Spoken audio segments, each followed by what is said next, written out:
Olá, minha querida e amada igreja, meus irmãos, que Deus abençoe nesta manhã, em que nós estamos aí dando continuidade à nossa leitura diária, em que em muito tem acrescentado nas vidas daqueles que vêm acompanhando diariamente essa leitura e a nossa pequena explicação sobre alguns versículos.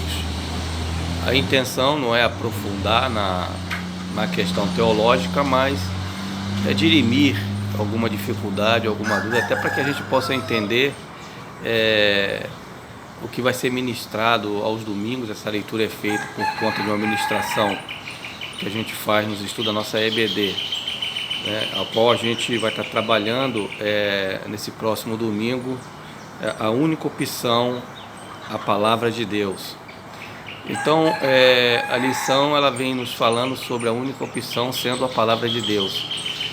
Diante de tantas palavras, de tantos direcionamentos que nós recebemos de todos os lados da vida. Mas nós que estamos em Cristo, acreditamos na palavra, na Bíblia, entendemos que todas as opções que nos são oferecidas, ela tem que estar baseada na palavra de Deus. Se a palavra de Deus ela não nos direcionar diante de tantos caminhos que somos envolvidos, esse caminho eu não seguirei. Seguirei sempre o caminho do Senhor. Toda a direção, tudo que faz parte da nossa vida, seja no trabalho, seja na família, seja na minha igreja, seja na minha palavra, seja nos meus relacionamentos, enfim. A palavra de Deus ela tem que fazer parte integral da minha vida, sempre. Porque ela é a única palavra, é a única opção na minha vida. E é com ela que eu vivo. É com ela que eu me baseio, que nós devemos nos basear em nossas decisões, em tudo que nós fizermos na vida, em todo e qualquer planejamento da vida, por menor que seja, tem que estar baseado na vontade de Deus sobre a minha vida, do que Ele deseja para mim. E eu tenho que entender isso na sua palavra.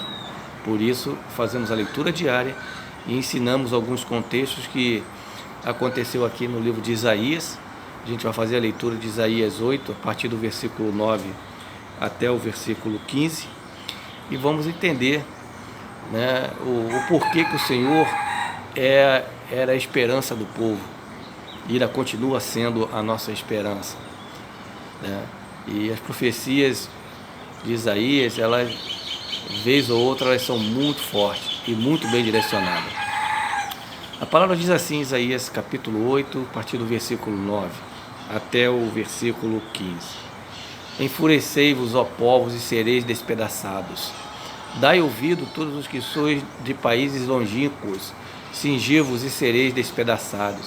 Cingi-vos e sereis despedaçados. Forjai projetos e eles serão frustrados. Dai ordens e elas não serão cumpridas, porque Deus é conosco. Fica bem claro, Fica bem clara a orientação de Deus quanto a usar a própria força para dirimir suas dificuldades e suas lutas, Então Deus já começa a dar um sinal de que Ele é conosco e é Ele que dirime nossas dificuldades mediante a nossa compreensão da sua palavra, que Ele nos favorece na Bíblia. Porque assim o Senhor me disse, versículo 11: tendo forte a mão sobre mim, e me advertiu que não andasse pelo caminho deste povo, dizendo, olha, esse versículo 11 é forte, tá? A gente vai falar um pouco sobre isso aqui.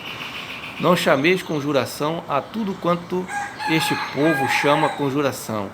Não temais o que ele teme, nem temeis isto por temível. Ao Senhor dos exércitos, a Ele santificai, seja Ele o vosso temor, seja Ele o vosso espanto. Ele vos será santuário, mas será pedra de tropeço e rocha de ofensa às duas casas de Israel. Laço e armadilha aos moradores de Jerusalém. Muitos dentre eles tropeçarão e cairão, serão quebrantados, enlaçados e presos. Até aqui. o Senhor deixa claro que Ele tem que ser o único Senhor, Ele tem que ser a única voz no meio do povo. E todo aquele que pensar ou dirimir a vida ao contrário do que o Senhor está colocando, este terá como pedra de tropeço o nosso Deus. Isso significa que Deus estará intervindo em todos os projetos, em todas as maquinações, ideologias e pensamentos que se fizer com relação à vida e com relação ao que for contrário da vontade dele. Então Deus estará sempre com a sua mão forte sobre a vida do seu povo. Quando ele fala sobre mão forte, Isaías aqui ele teve uma experiência de compunção, né, da parte do Espírito Santo de Deus, da parte do Espírito de Deus. O que quer dizer isso? Isaías ele teve uma experiência sobrenatural. Essa experiência sobrenatural foi tão forte em Isaías que ele sentiu literalmente a mão de Deus o apertando. Por isso que ele fala aqui no versículo 11, porque assim o Senhor me disse, tendo forte a mão sobre mim. Né? Então ele está dizendo literalmente que o Senhor teve a mão sobre ele, não foi apenas uma expressão, uma forma de falar, mas realmente Isaías diz que o Senhor teve com a mão forte sobre ele e o advertiu que não andasse no caminho deste povo. Então Isaías teve essa experiência, não foi apenas um pressentimento ou um sentimento ou um pensamento da intenção de Deus, não. Ele percebeu que essa compulsão, essa experiência, esse tocar de Deus foi real para ele. Foi real. É como se você tocasse em alguém agora nesse momento, ou como se você tocasse na sua própria mão e você sentisse. Ele sentiu a mão de Deus tocar nele. Ele sentiu Deus naquele momento ali, falando duramente com ele. Então, e o que ele quer dizer com isso? Que ele não está inventando aquilo que ele está dizendo. Que realmente Deus o impulsionou a falar o que tinha que ser falado, sem dó e sem piedade. Ele tinha essa certeza na vida. Essa mesma certeza é como se fosse a mesma certeza de Abraão,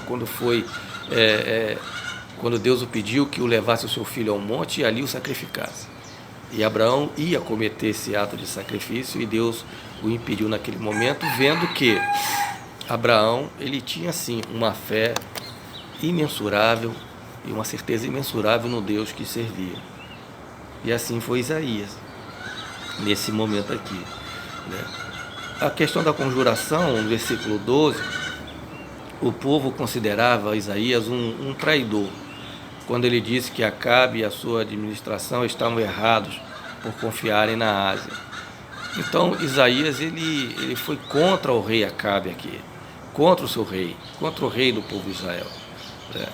E o povo era muito voltado ao rei e às vezes esquecia que tinha um Deus que cuidava deles e que o favoreceu para ter um rei. A gente vai saber disso lá em 1ª, 2ª Reis, quando a gente lê a história de Samuel, né, e o rei Saul. O pessoal optou em ter um rei porque todos os povos tinham um rei. Então abriu mão de ter um único Deus apenas como rei. E Deus permitiu que tivesse o rei Saul. Então eles davam muito crédito ao rei, que era levantado por Deus, mas esse rei ele estava indo em direção contrária à vontade de Deus, o rei Acabe. Então Deus pediu que Isaías pudesse dizer aquelas palavras, e com isso ele foi uma pessoa não grata no meio do povo, quando ele diz aqui: porque o Senhor me disse, tendo forte a mão sobre mim, me advertiu que não andasse no caminho deste povo, dizendo: não chameis conjuração a tudo quanto este povo chama conjuração. Não temeis o que ele teme, nem tomeis isto por temível. Então, deixou bem claro para Isaías não temer a esses deuses falsos e a esses descaminhos e que o seu povo estava tomando. Que nem todo estava nesse caminho, mas que não se deixasse levar, né? Então por isso criou uma raiva, uma animosidade muito grande, porque a gente sabe que toda vez que se fizer o bem, sempre será atacado, na verdade. Você mexe com princípios. Como você vê, se eu não me engano, né, o apóstolo Paulo, e ali com o apóstolo Pedro, se eu não tiver salvo engano meu, em que uma adivinha estava ali atormentando o tempo inteiro, e ali é repreendido aquele espírito de adivinhação, e aquele povo ficou com raiva, porque aquele povo tinha ganhos com aquela entidade. E jogaram os apóstolos para fora da cidade, entendeu? E perseguiram, porque tiraram seus ganhos. Então, quando você faz algo que é benéfico, as pessoas não entendem, elas vão contra, entendeu? A própria razão de ser. Então, é assim que a vida funciona, né? E o versículo 13 fala sobre temor, espanto, né? O Senhor é quem deve ser objeto de temor, dentro desse contexto aqui. E Ele é a autoridade final, a quem todos devem se submeter e a quem todos devem confiar e a quem todos devem prestar conta. Isso aqui não é só palavra minha, vocês podem avaliar no capítulo 2, do versículo 2, no capítulo 33, do versículo 6, capítulo 50, versículo 10, 59, versículo 19 de Isaías. Vocês podem também no Salmo 25, 12 ao 15, ver essa autoridade de Deus. E Salmo 34, versículo 11 ao 14, também verá esse temor que devemos ter apenas a Deus, ao qual somos direcionados para isso. Conforme está aqui no 8,13, que diz: ao Senhor dos Exércitos, a Ele santificai, seja Ele o vosso temor, seja Ele o vosso espanto. Então, de qualquer situação adversa na vida ou em qualquer circunstância, o único temor que nós temos que ter, o único espanto que nós temos que ter é de nosso Deus. É essa certeza. Porque mesmo que alguma coisa possa me tirar a vida, mas só vai apenas fazer com que esta carne volte ao pó, porque a ela pertence. Mas a esse espírito volta para Deus, porque é a eternidade que Deus permitiu que eu escolhesse, é de estar com Ele. Então, a minha morte, quando chegar, ela será no paraíso, com Deus, e não no lago do fogo, enxofre e inferno. Eu tenho essa certeza que não terei o paraíso no inferno. E essa mesma certeza você tem que ter em teu coração. E assim saberá entender as adversidades e os momentos da vida quando chegar, porque eu temo apenas a Deus. A Deus, somente a Deus é que nós devemos temer. Meus queridos, Deus é a única opção de nossa palavra, e na lição nós vamos conhecer um pouco, bem pouco mesmo, sobre Isaías e sua mulher, né? Nós vamos ali também na lição estar conhecendo sobre a palavra do Senhor e as fortes palavras que é direcionada sobre nós, e também sobre a palavra de Deus para aqueles que acabam rejeitando, né? E não são poucos que rejeitam até o dia de hoje. No momento ficamos por aqui, que Deus possa estar iluminando a vida de vocês e possam estar fazendo essa leitura de Isaías capítulo 8 e possa junto comigo estar crescendo em Cristo Jesus, e tenho certeza que a nossa lição ela vai ser maravilhosa para todos nós. Fique com Deus, Deus abençoe e tenha um excelente dia, em nome de Jesus.